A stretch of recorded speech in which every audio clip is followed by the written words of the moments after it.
Dito tayo ngayon, mga kapuso, sa Amoranto Stadium. Kusaan? Meron ako nabalitaan na isang artista na mahilig tumakbo.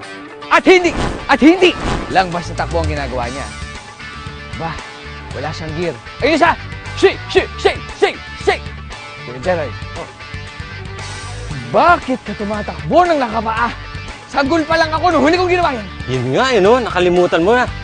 Porket may sapatos ka na. Oh! Ito yung pinakamasarap na paraan sa pagtatakbo ng safe. So, maiiwasan mo ang magkaroon ng injuries. Teka lang. Lahat ng superhero nakikita ko lagi naka-boots. Bakit ikaw, normal na tao ka lang, nakapaa ka? Pasensya na. Hindi pa tayo superhero eh. Darating tayo dyan.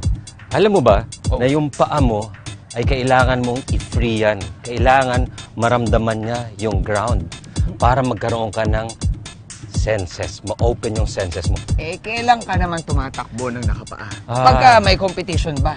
O may mga free running, lagi ka pa rin nakapaa. Nag-umpisa akong tumakbo, katulad ng ibang tao dito na nakasapatos. Tapos sa sobrang mahal ko tong running, 2 araw, 3 araw, nagta-21K ako. Nagkaroon tuloy ako ng injury. Nag-research ako. Nung unang panahon daw, walang mga injuries ang mga runners. At ito daw yung mga primal people na tumatakbo sila hundreds of kilometers every day to hunt for food. Doon ako na-encourage na subukan ko nga magpaa. Nung first day ko na nagpaa, naglalakad lang ako. Ang sarap ng pakiramdam. Parang si Spider-Man. Ano naman ang benefits ng tumatakbo ng nakapaa? Yung paa mo ay parati mong ginagamit yan. Kapag nilagyan mo ng sapatos yan, in case mo, hihina siya. Darating yung panahon, babagsak siya, magiging flat-footed ka, mahihirapan ka na sa balance. Pag nagpaa ka, lahat ng tatapakan mo is adventure. Kinakalculate mo. Mindful ka na alam mo lahat ng tatapakan mo. Hanggang sa finish line, yung mind mo is working na alam mo hindi ka mai-injure. Kuya Je, ano naman ang pros and cons ng tumatakbo? Ang cons is, may mga aso dyan, napakalat-kalat. Yun. Alam ko na yung Cons yun. Kaya kailangan titingnan mo. Kailangan alamin mo pa rin yung grounds na tatakbuhan mo.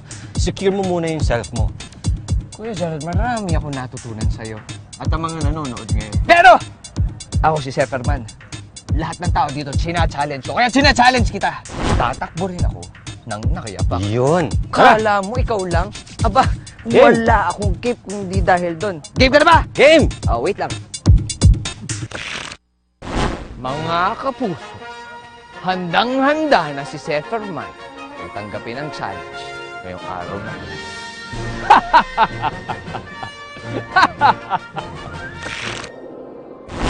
Alam mo, Kuya Gerald, simple lang naman ang buhay sa mga taong nakakasalumuhan ni Sefferman. Kasi ang lahat ng tao ay tinatalo. Ngayon, handa ka na ba na matalo sa challenge na to? Handa ako. Pero ang tanong, ikaw, handa ka? Okay. On your mark. Get set. Okay! Hoy, labang go! Daya, oh.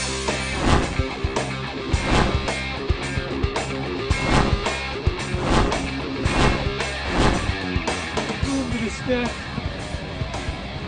Magaling ako. Nanalo ako. For the first time, panalo ako. Ang saya ng feeling. Kanina ka pa nandito? Oh. Hindi kasi, puyat ako kagabi. Tapos nag-Christmas party kami. Isa't isang nag-close yung mga show. So, Christmas party dyan. Napuyat na ako.